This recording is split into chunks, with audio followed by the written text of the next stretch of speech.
Despite the successes of the anti-war movement, the war continued to drag on. Some in the movement became frustrated, not realizing the effect they were having in the halls of power. Throughout the war, the anti-war movement was haunted with the fear that it was just not having much effect, that no one in Washington was listening. In fact, both the Johnson and Nixon administrations listened very carefully and had great fear of the anti-war movement. Johnson, all his restrictions on the bombing, all his restrictions on military activity in Southeast Asia, keeping the war inside Vietnam, his pledge, "We seek no wider war," all was based on his concern about the anti-war movement. Nixon announced that he was running for president based on a secret plan to end the war in Vietnam. Didn't tell us what the secret was, but he announced that all the troops would be coming home. He announced the draft would be ended, that the Vietnamese would be taking up the burden of the war. All of this was for fear of the growing popularity of the anti-war movement. In Oakland, California, attempts to picket the Armed Forces Induction Center were replaced with efforts to blockade it.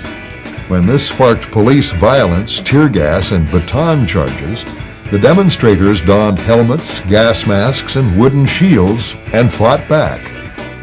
And some took it a step further.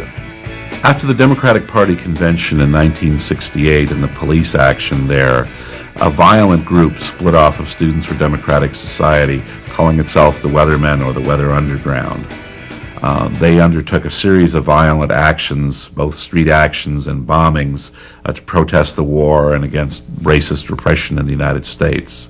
The peace movement as a whole saw them as an impediment to growth. The peace movement and anti-war movement saw its job being to mobilize the American people against the war, to put pressure on Congress to end it. Every time the Weathermen set off a bomb, it made it harder for people and more scary for people to come out to demonstrations, and it made it harder to mobilize people around the anti-war cause. The United States' role in how the war was conducted, as well as when it ended. Exactly what contributions it made remains a controversial topic. Some argue that the protests lengthened the war and encouraged the North Vietnamese to stall at the negotiating table as they watched America tear itself apart over the conflict. Others argue that the anti-war movement played a key role in eventually forcing an end to U.S. involvement. Debate will rage for years to come over these issues. What is unquestioned, however, is the commitment of the anti-war activists and their effectiveness in changing their country's policies under the most difficult of circumstances. In the process, they helped establish a precedent that ordinary Americans could actively question their government's actions. It is a precedent that continues to moderate and influence American administrations to this very day.